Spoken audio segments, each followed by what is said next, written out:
Hello everyone, in this tutorial we will be learning about a simplified packet filtering firewall wherein we can accept or reject packets based on a set of IP table rules, and we will also be learning on how to access internet from an outside network using NAT Traversal and IP forwarding. So the lab environment, as you can see, consists of three VMs: VM1, VM2, and VM3, along with a Kali. So we have VM1, VM2, and Kali sharing single subnet specified by net1, and VM2 and VM3 via net2, and VM3 can access the internet via net3. So in order to, first of all, what we need to do is for accessing internet on VM1, we will have to first enable IP forwarding on all the three VMs and then provide a route wherein VM1 will have the default gateway specified as the ETH0 IP of VM2, and then VM2 will have its default gateway as ETH1 IP of VM3. So how we do that is, now first of all I will be showing a demo on VM2. So as you can see, this is VM2, and then what we do is I have used pound sign because these commands have already been executed by me. So when you will have to execute, please remove the pound sign and then execute. So you do a syscontrol -wnet.ipv4.ip_forward is equal to 1. When you do that, you will get IP forward set as 1. And then what you do next is give the give the ETH1 and ETH0 maximum transfer unit set to 1456 on both the interfaces. And then what you do is check for your routes, route-n. So you should check for your default gateway. It should be, so we are considering VM2, so its default gateway should be the IP of VM3, which is nothing but 2.4, as we can see here. So if we need to add, if it's not this by default, then what we do is we do a route delete default. So when you execute this, what happens is the default gateway will be deleted, and then how you add a route would be like this, wherein route add default gateway 192.168.2.4. So when you do that, please check if you can ping the VM3 via VM2. So 92.168.2.4. So yes, we are able to ping. So similarly, what we do is we do the same thing on VM1, and we check. I've already done the configurations on VM1. So if we see the route, you can see the same. You can see that it has the IP of VM2, that is nothing but 1.2. Now when we try to ping VM2 from VM1, we should be able to do that. So I'm giving a 3190. I should have this command somewhere. Yep, so 192.2.1.2, we should be able to ping it. So yes, we are able to ping it. A success. Now what we need to do is, our next task is to access VM3 via, we need to provide access of between VM1 and VM3. So we need to do configurations on VM2 because that acts as a forwarding network. So the commands would be, we will need to set rules and IP tables. By default, all the IP table rules are set to deny packets. So if we go to the, so here we can see a set of IP table rules wherein we say add to the forward chain whenever an input is coming on ETH0 and output is at ETH1. So whatever packets come on this and going out of this will have to be accept. So you do it for both ETH0 and ETH1 so that you can forward all packets which are coming in and going out of this um, of this VM. And also we give a post routing traversal. This is to in order to access internet via ETH0 and ETH1. So once these commands are executed, so when we check for our IP table,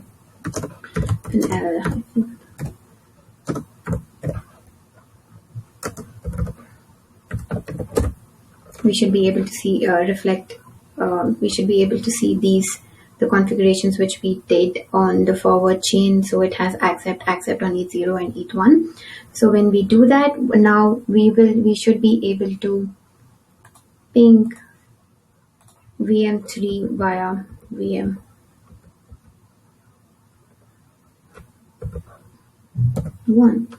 So now when we see, we are able to ping VM3 via VM1. And so now our next task is to see if we have access to the internet. So what we do is we will have to perform NAT Traversal on VM3. So I've already done that. It is nothing but ETH0 is the interface wherein the internet is connected. So what you do is you provide masquerade on this. You apply the IP table rules for the ETH0 wherein the internet is connected, and check your IP table rules as well. The only three chains which are seen on your IP tables will be input, forward, and output. So if it does not reflect, it is fine. You will not be able to see it here. So now our next thing would be to check if we are able to access internet. So let's just type in IP here. .com. So yes, we can access internet on this. So our first task has been completed. We can also check if the name server is pingable.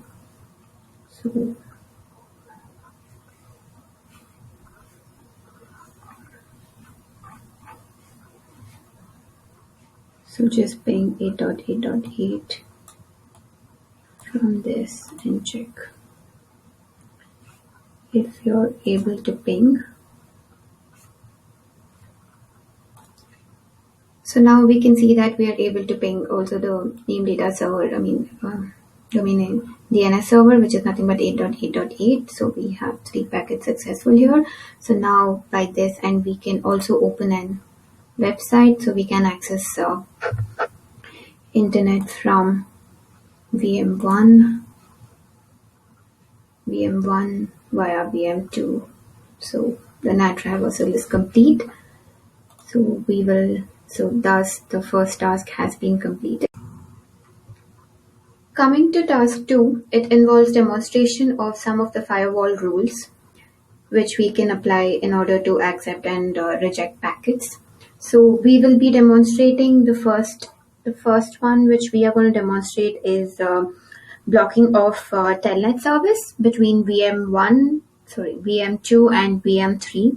So first of all, what we need to do is we need to install the telnet service. So for that, in order to do that, we'll need to go to this website which says ubuntuguide.net install and enable telnet.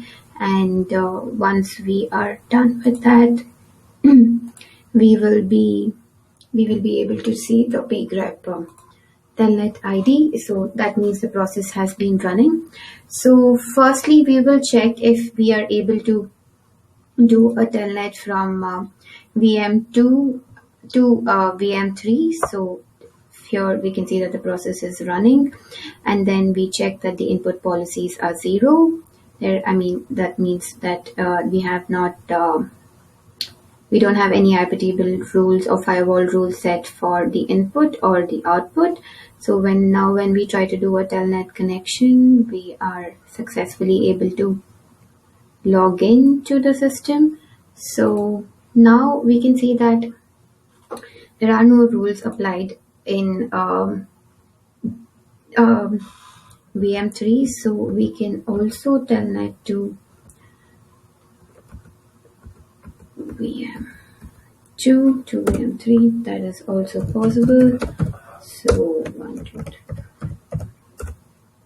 So which has been established. So let us exit from this. Now let's clear it, and now let's just apply the IP table rule, which says that all the incoming traffic to this VM from VM2, that is 192.168.2.2 at port telnet, should be rejected. So once we do that, then we check the IP tables -L input and check if the so we see that the rule has been applied. Now let's try to establish a telnet connection from VM2 to VM1. I mean VM2 to VM3. So we can see that unable to connect, remote host refused. So now we have successfully blocked telnet connection to VM3 from VM2. So the same thing can be done on VM2 in order to block telnet connection from VM3 to VM2 as follows. So now, as we can see here, we have applied the same rule on VM2, wherein it says that any input, any packet which is coming at the input port from 192.168.2.4 at for a telnet service, that is port 23, should be blocked. So we can see here that the rule has been successfully added. And now when we try to do a telnet from VM3 to VM2, it says unable to connect to remote host. Thus, telnet has been blocked successfully on VM2 as well. So the next task would be to display the current firewall configuration. So here we can see that when we give IP tables -L -V -N packets, it is going to display the chain, like 3 chains, that is chain input, chain forward, and chain output, and along with the line numbers. And also we can have the UFW status, wherein it is nothing but the front end of the IP tables.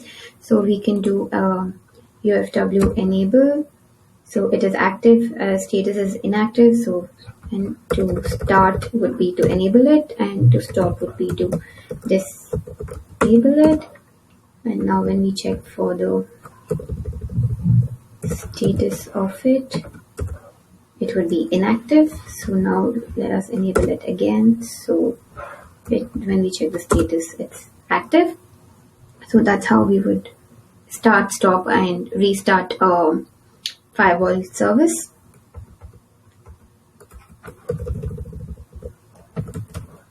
Now we can also see individual chains by just typing in IP table -L by giving which chain we would want to see.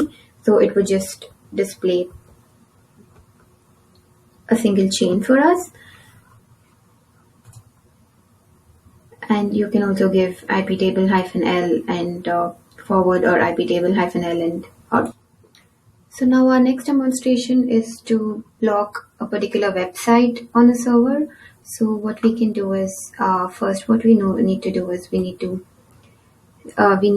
look up for the IP of the website. So in this case, we are going to block the .com. So its IP is 128.219.36.173. So it says we are supposed to block access to a particular site. So it is going to be output from our so we will need to add this policy on the output chain. So when we see there are no policies on the output chain, so in this case we should be able to access. So .com So when we see we are able to access it, so that is fine. Now, so when we apply the rule, that is IP table -I output 1, that means you're going to add it and insert it in the first position with the port is TCP and the destination IP, which is -D is destination IP, you're going to reject. So whenever you're trying to send a packet to this destination, the packet needs to be rejected. That's what this means. So when we add this entry and check, the entry has been added. So now when we try to go in here and try to enter, we will not be able to access it, probably unable to connect. So we have successfully blocked VM3 from accessing an external website using Firewall. So our next task would be to display current configurations of a firewall, which is nothing but IP tables -L.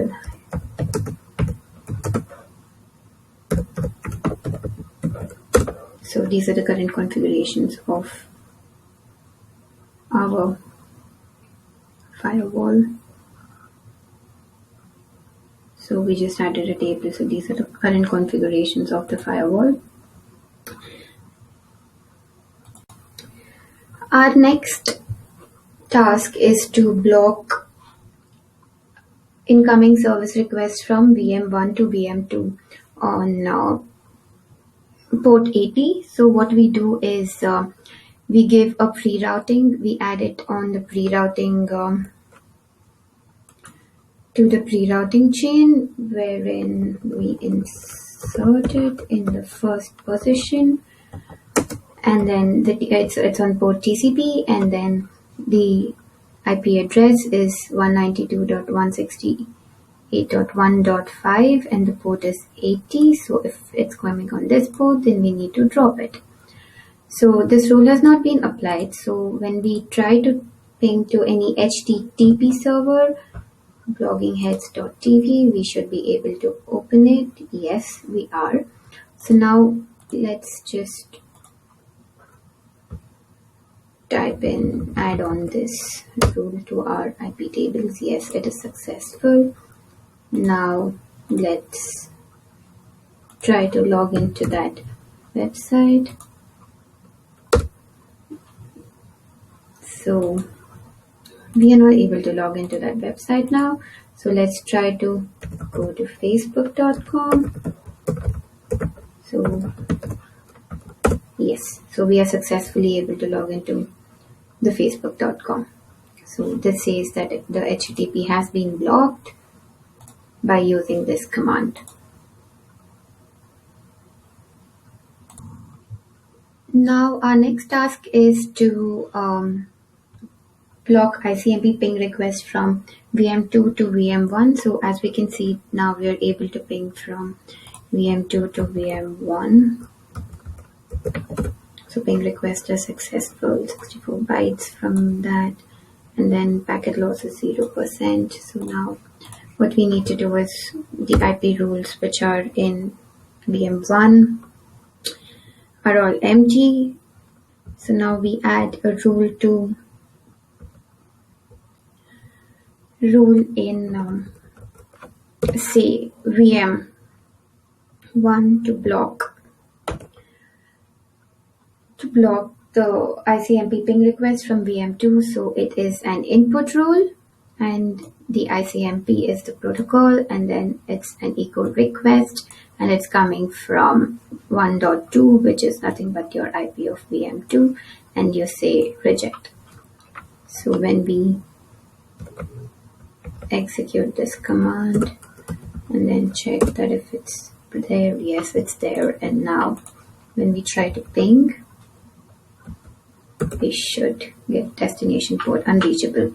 So now we have successfully blocked ICMP ping requests from VM2 to VM1.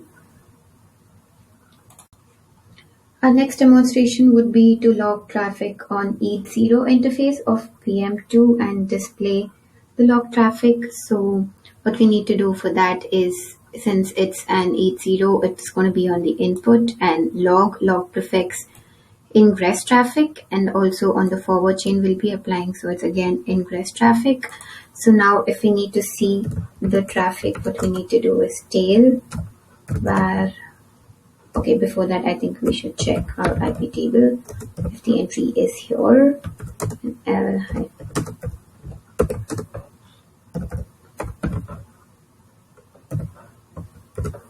So yes, we can see log flags are there. So now what we need to do is we need to go to the var log syslog. So here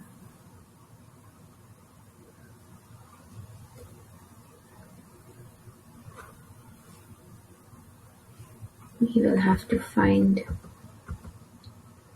the code for it. So tail. So when we are tailing it, now we need to run. Let's just open a website or something. So just to send traffic and see if we can see any incoming traffics on our. Yeah, so here we go. We can see that ingress traffic. We can see this name everywhere here. So which means all the logs from the incoming packet are being captured on VM2. Okay, so that is completed now.